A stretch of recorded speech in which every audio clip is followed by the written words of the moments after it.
اور اپنے خدا کے ساتھ آپ کا رابطہ اس قدر مضبوط اور اس قدر پائیدار ہو کہ اگر آپ کے آس پاس ایک جنگ بھی جاری ہو تو آپ کو اس کی آواز آپ کے کانوں میں نہ آئے. ایک بار میں کوئی ایک مووی دیکھ رہی تھی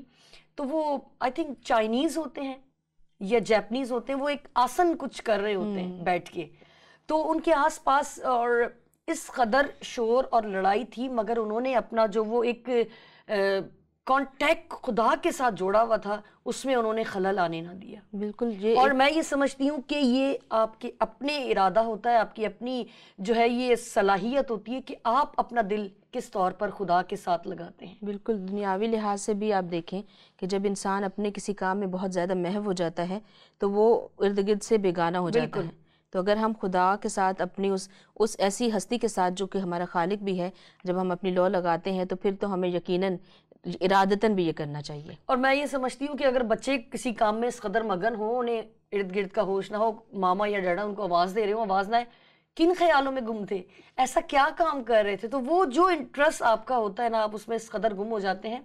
یقیناً بہت سارے میرے بھائی بھی اس بات سے متفق ہوں گے کہ ان کی وائف یا ان کی مائیں یا بہنیں جب آواز دیتی ہیں تو وہ ٹی وی میں یا میچ میں اس قدر گم ہوئے ہوئے ہوتے ہیں, انہیں کوئی آواز نہیں آتی.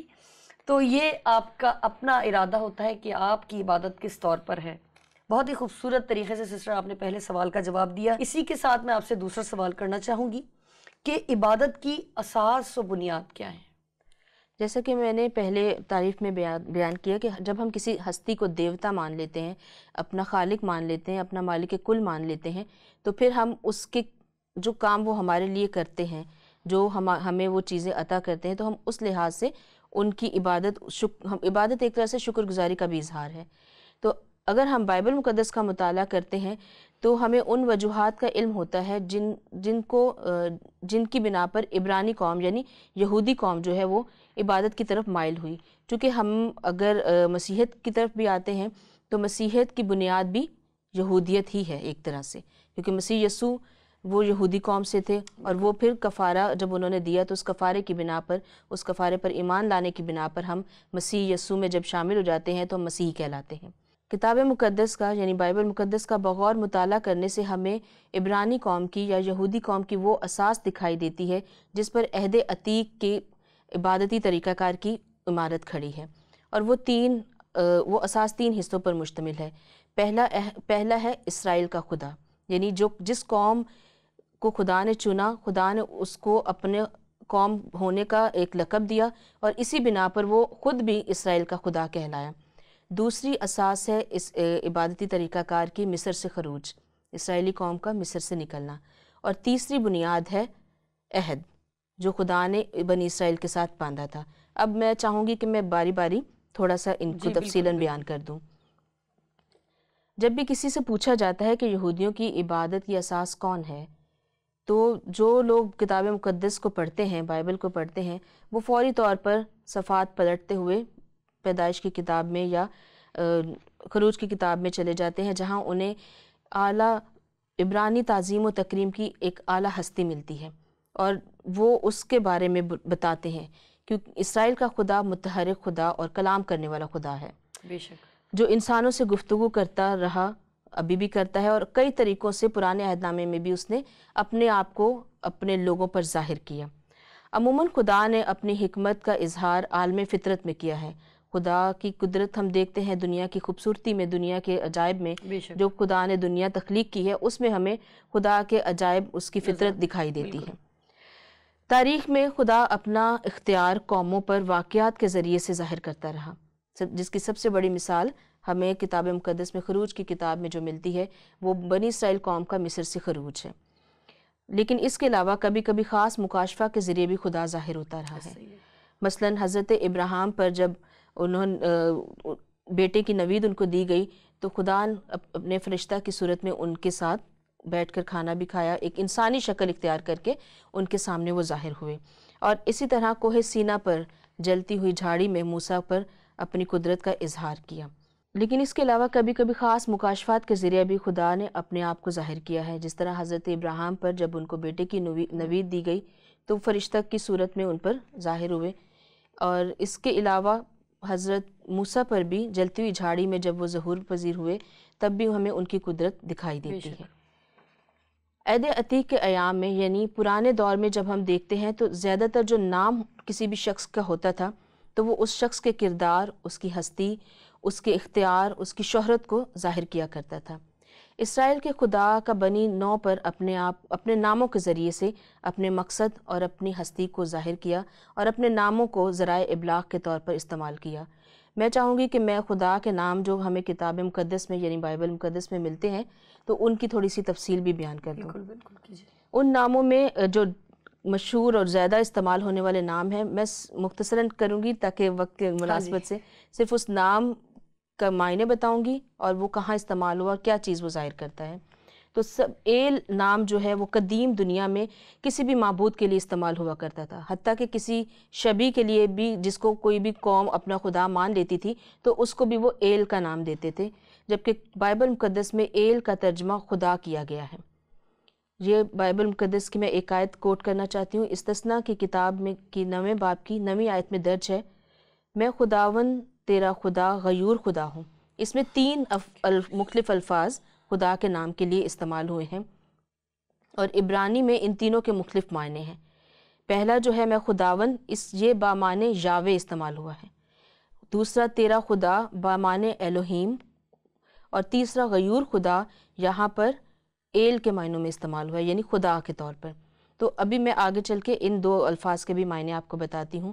عبرانیوں میں ایل کا جو لفظ ہے وہ خدا پر اس کا اطلاق وہ لوگ اس کی قدرت اور اختیار کو ظاہر کرنے کے لیے کرتے تھے، یعنی خدا ایک ایسی ہستی ہے جو قدرت اور اختیار رکھتا ہے، اور ایسے خدا کو عبرانیوں نے ایل کا نام دیا تھا۔ الوہیم اعلیٰ اختیار رکھنے والا،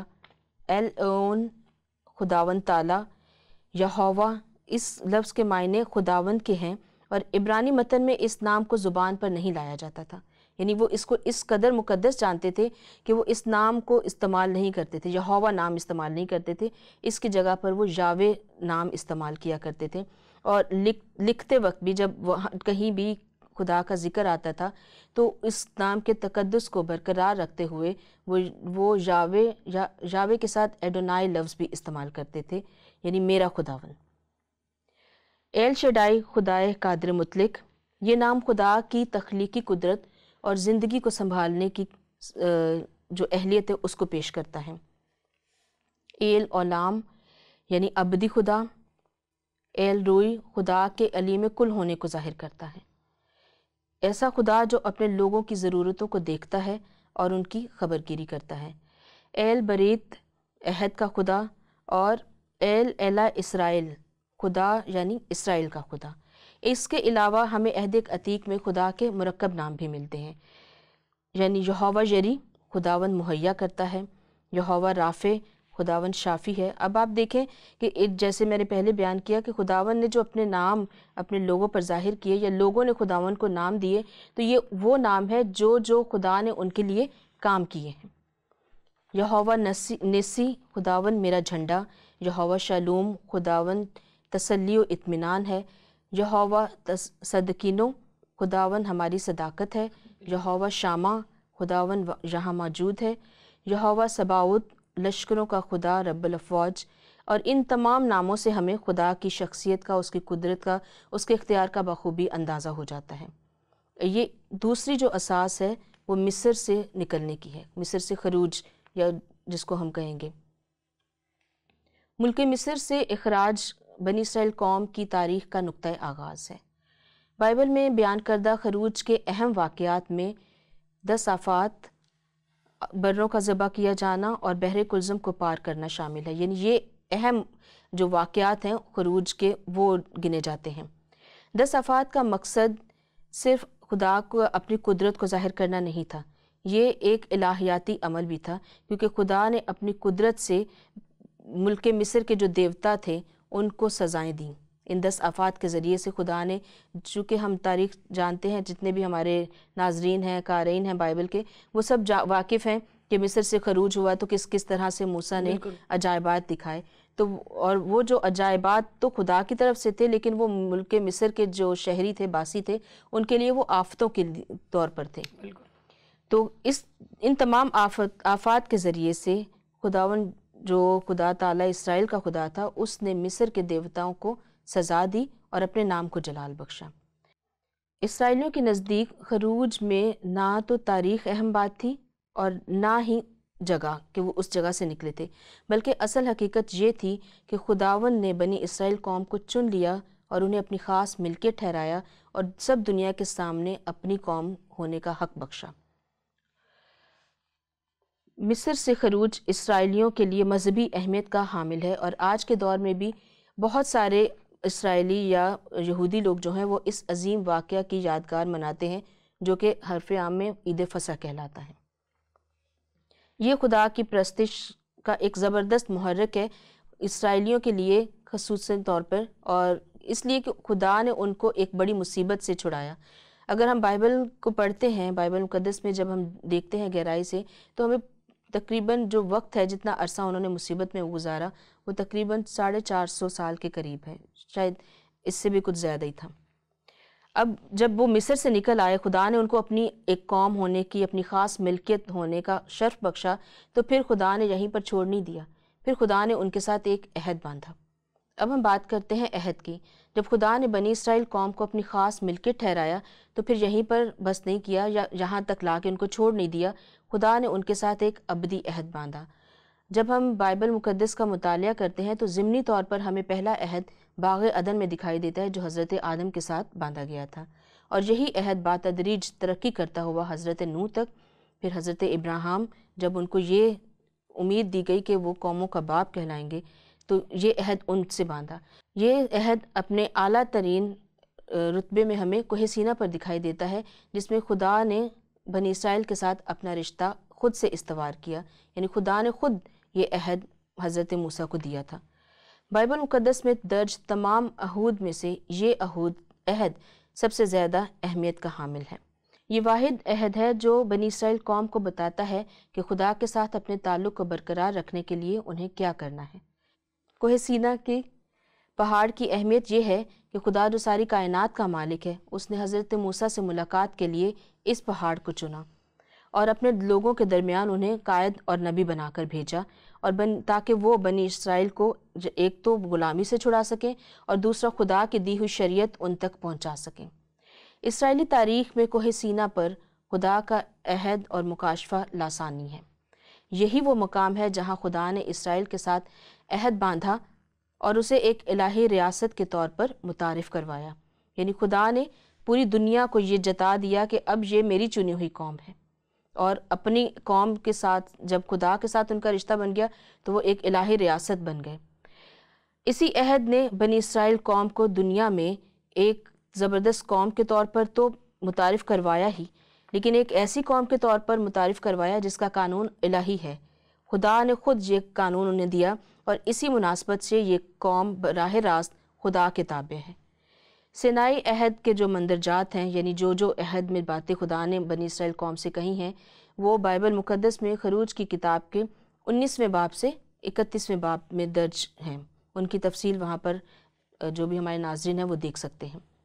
اس کا آغاز کنندہ خود خدا تھا۔ خدا کے منہ سے نکلا ہوا کلام اس کے عہد کی پیشکش تھا۔ خدا نے اس میں جتنے بھی وعدے فرمائے ہیں، خدا نے جو باتیں ان سے کہی ہیں، اس میں سب سے پہلا جو حکم ہے کہ میں خداوند تیرا خدا غیور خدا ہوں، اور پھر ایک آگے وعدہ ہے۔ جب چوتھے حکم تک ہم پہنچتے ہیں تو خدا کا وعدہ ہے کہ تو اپنے ماں اور باپ کی عزت کرنا، تو اس ملک میں جس میں تو ہوگا وہاں تیری عمر دراز ہوگی۔ اور پھر جب اسی طرح ہم آگے چلتے جاتے ہیں تو استثنا کی کتاب میں 28ویں باب میں ہم دیکھتے ہیں کہ خدا نے برکات بھی ساری دی ہیں اور لعنتیں بھی ساری دی ہیں۔ خدا نے بتا دیا کہ اگر میرے حکموں پہ عمل کرو گے تو یہ برکتیں حاصل کرو گے، اور اگر میرے احکام سے انحراف کرو گے تو پھر لعنتیں جو ہیں وہ بھی شامل کر دی ہیں کہ یہ لعنتیں تم پر نازل ہوں گی۔ کیونکہ خدا غیور خدا ہے، وہ اپنے پہلے حکم میں ہی بتا چکا ہے، تو وہ نہیں چاہتا کہ اس کی قوم جو ہے وہ کسی اور معبود کی طرف دیکھے، کسی اور معبود کے سامنے جھکے۔ اس میں کوئی شک نہیں کہ اس عہد میں اسرائیل کا خدا اعلیٰ ترین فریق ہے، اس کی برابری کوئی بھی نہیں کر سکتا۔ گو کہ عہد کے بارے میں یہی کہا جاتا ہے کہ عہد دو برابر کی سطح رکھنے والے افراد کے درمیان ہوتا ہے، لیکن یہ عہد ایک اپنی نوعیت کا سب سے انوکھا اور اچھوتا عہد ہے، جس میں عہد بنانے والا، عہد کو قائم کرنے والا خدا ہے، اور اس عہد کو قائم کیسے رکھنا ہے وہ شرائط بھی وہی دے رہا ہے، اور جو دوسرا فریق ہے یعنی انسان ہے، جو بنی اسرائیل قوم ہے، وہ صرف اس کی فرما برداری کر رہی ہے۔ اور یہ بڑی مبارک بات ہے اس قوم کے لیے کہ خدا نے خود اس قوم کو اپنے لیے چنا، اپنی خاص ملکیت ٹھہرایا۔ اور عہد کے لیے جو خدا کی پیشکش ہے وہ بھی خروج ہی کی کتاب میں درج ہے، اس کے 19ویں باب میں درج ہے۔ میں اس کو کوٹ کرنا چاہوں گی آیت کو، خروج کی کتاب کے 19ویں باب کی 6 آیت میں درج ہے، تم میرے کاہنوں کی ایک مملکت اور ایک مقدس قوم ہوگے۔ یہ وعدہ ایک اعلیٰ ترین استحقاق ہے کہ خدا اپنی قوم کو بلا رہا ہے، انہیں ساری دنیا کے سامنے پیش کر رہا ہے، اور پھر وہ دنیا کی دیگر اقوام کے سامنے خدا کو پیش کریں گی اپنی عبادت کے ذریعے سے، کیونکہ جب وہ لوگوں کو بتائیں گے کہ یہ ہمارا خدا ہے، اس نے ہمارے لیے یہ کام کیا ہے، تو لوگوں پر جب ہم کتاب مقدس میں دیکھتے ہیں تو پرانے عہد نامے میں ہمیں بہت سارے واقعات ایسے دکھائی دیتے ہیں، نظر آتے ہیں کہ جب بنی اسرائیل کے ارد گرد بسنے والی قوموں پر بنی اسرائیل کے خدا کا بڑا ایک رعب اور دبدبہ تھا، اور لوگ ڈرتے تھے کہ بنی اسرائیل قوم کا خدا ہی سچا خدا ہے۔ Thank you sister. ناظرین، پروگرام ابھی ختم نہیں ہوا، بہت خوبصورت ڈیٹیلز۔ پہلے تو میں آپ کو یہ بتانا چاہوں گی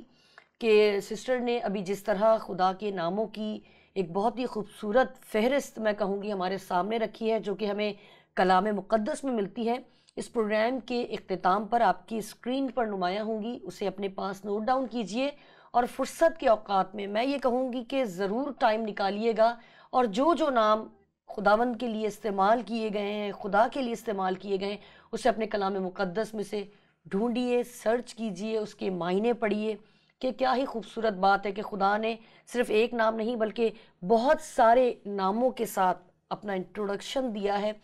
اور جس طرح سسٹر آپ نے بھی اینڈ میں ڈیٹیل دی کہ خدا غیور خدا ہے، وہاں پر میرے ذہن میں بات آ رہی تھی کہ ہمارا خدا جیلس خدا ہے، اور وہ اس قدر جیلس اور پوزیسو ہے کہ وہ نہیں چاہتا کہ میرا جو بندہ ہے جسے میں نے اپنی پرستش کے لیے، اپنی عبادت کے لیے، اپنی بندگی کے لیے اس دنیا میں بھیجا، وہ اور کسی بتوں کی یا غیر معبودوں کی طرف رجوع کرے۔ بہت خوبصورت بات ہے، بہت سارے کوسچنز باقی ہیں۔ میں یہ سمجھ رہی تھی شاید ایک پروگرام میں ہم اس پروگرام کو کر سکیں گے، مگر میں یہ چاہوں گی کہ ہم اسے کنٹینیو کریں، اور اگلا پروگرام اسی حوالے سے، عبادت کے معنی و مفہوم کے حوالے سے آپ کی خدمت میں پھر حاضر ہوں گے۔ ناظرین، اسی جگہ پر، اسی وقت، میں شہانہ اور سسٹر ایسٹر کے ساتھ، اسی کے ساتھ اجازت دیجیے۔ خدا حافظ۔